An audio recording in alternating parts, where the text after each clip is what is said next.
এমনি এমনি ঘুমাবেন না। ঘুমানোর আগে বিসমিল্লাহ বলে লাইটটা অফ করবেন, বিছানাটা বিসমিল্লাহ বলে ঝাড়বেন, ঠিক আছে? ওয়াশরুম থেকে পারলে অজু করে আসবেন।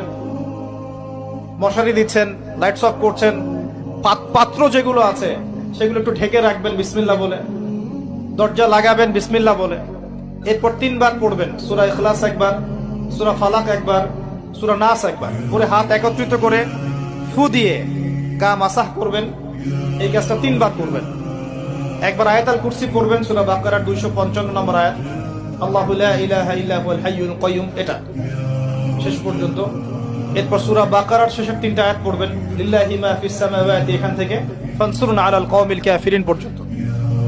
তারপর ডান কাতে পাশ ফিরবেন, বলবেন আল্লাহুম্মা বিইসমিকা আমুতু ওয়া আহইয়া। হাত নিবেন, হাতে গুনতে থাকবেন সুবহানাল্লাহ সুবহানাল্লাহ সুবহান